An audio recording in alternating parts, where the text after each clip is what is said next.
esta clase es súper destructiva. Ay, no. Sí, creo que sí, en realidad. ¿Ya? Pero, se van a articular 6 clases en esta clase. 6 clases que han visto, se articulan todo en esto y van a ver los fundamentos.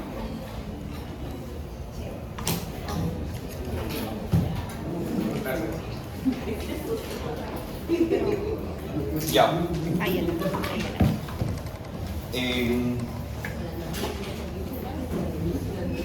¿Se acuerdan que les dije que la norma oclusión era un esquema oclusal ideal?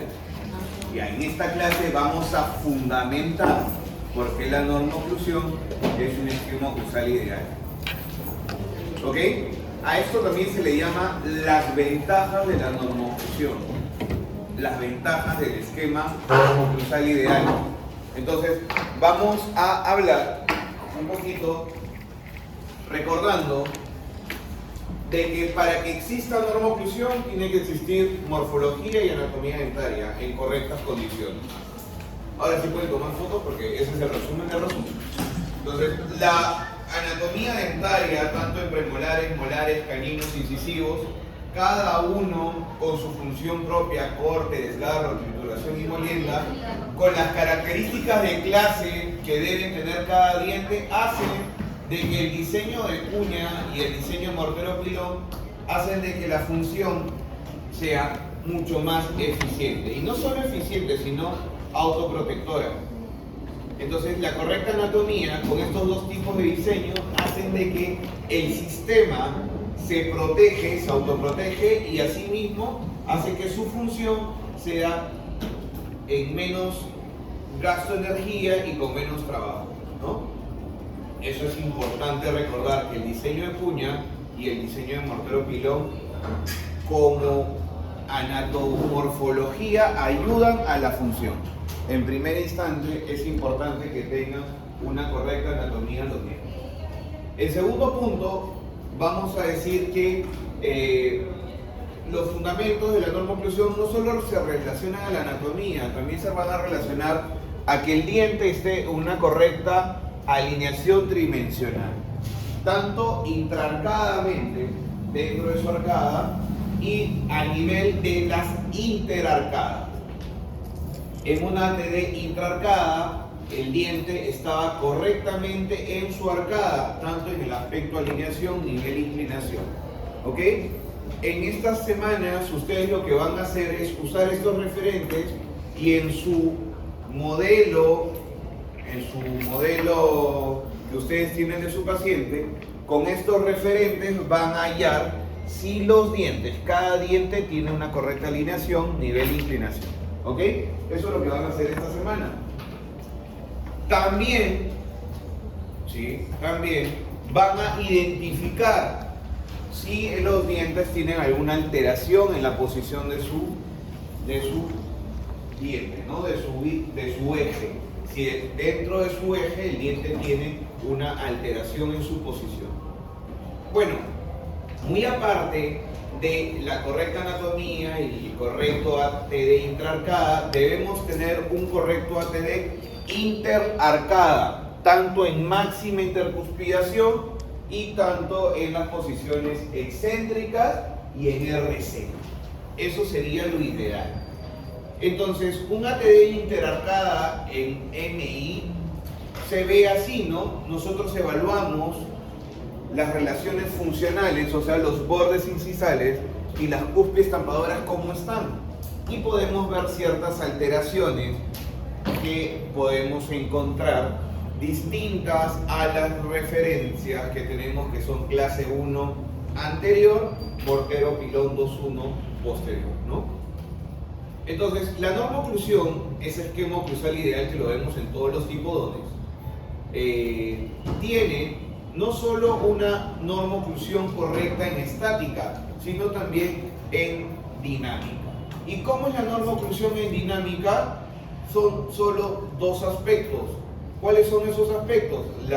El contacto de borde a borde y la desoclusión posterior.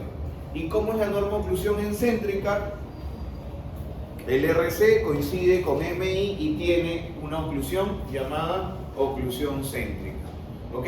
Entonces la normoclusión, estas son las características generales de la normoclusión. En estática o MI tiene que tener la relación clase 1 anterior, mortero pilón y 2-1 posterior.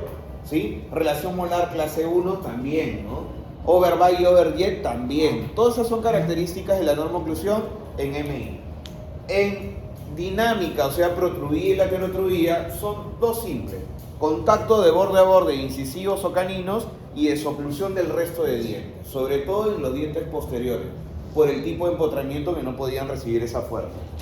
Y en céntrica, o sea, en RC, lo ideal sería que exista llamada la oclusión céntrica. Quiere decir que el RC sea igual que el MI, que coincidan, que no exista un deslizamiento ni un contacto prematuro.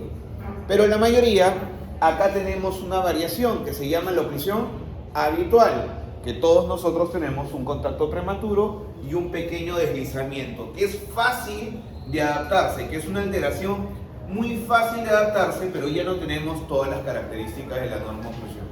¿Ok? Pero esa característica fácil de adaptarse la toleramos, nos adaptamos, seguimos funcionando y volvemos a nuestro sistema totalmente funcional.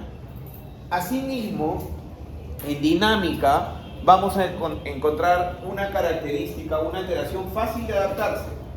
¿Cuál sería la alteración fácil de adaptarse?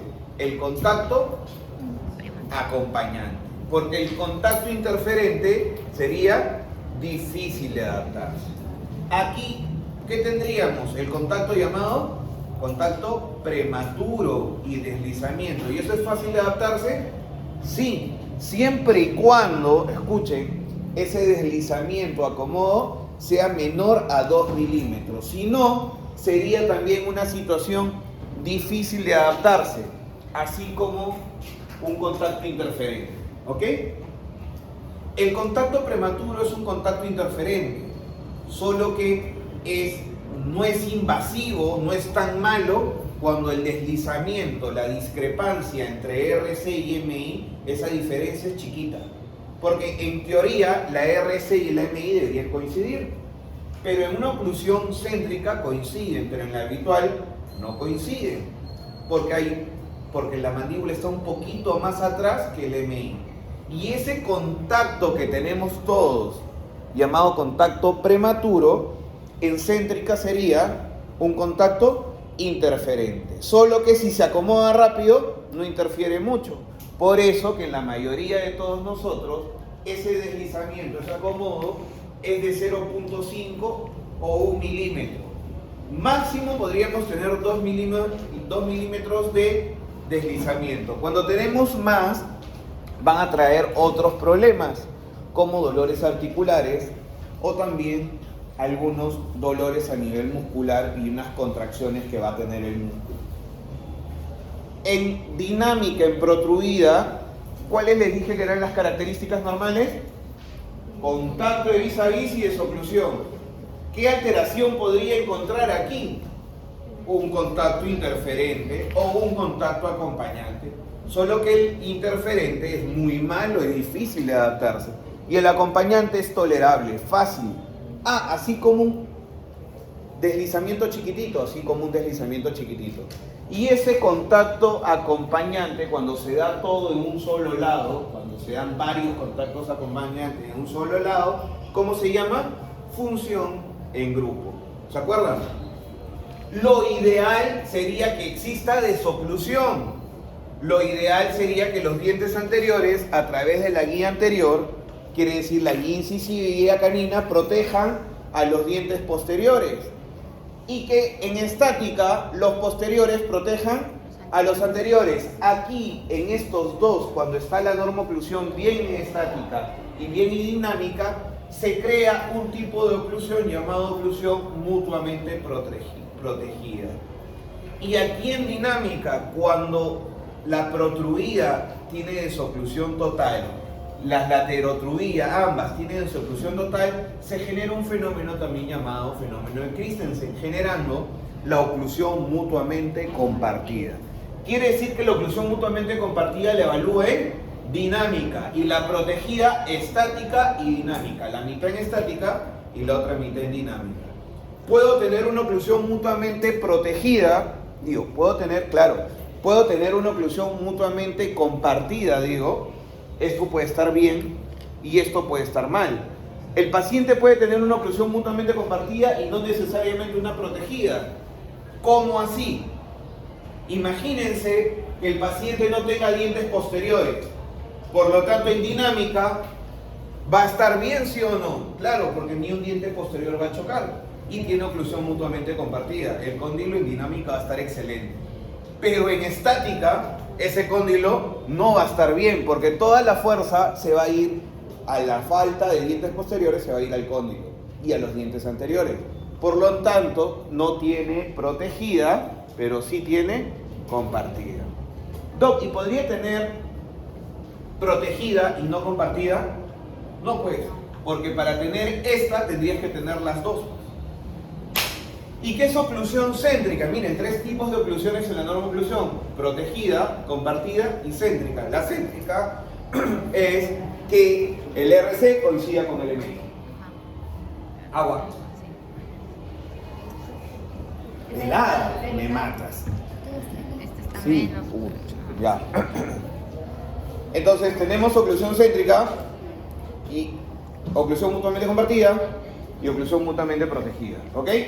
Miren, nosotros en esta evaluación vamos a decir, en la evaluación del componente llamado oclusión dentaria, vamos a decir que se encuentra en óptimas condiciones cuando se encuentren los 3 tipos de oclusión, todas las características.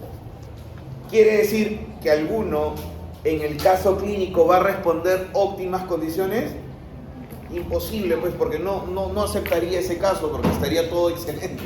¿Qué vas a evaluar? Es como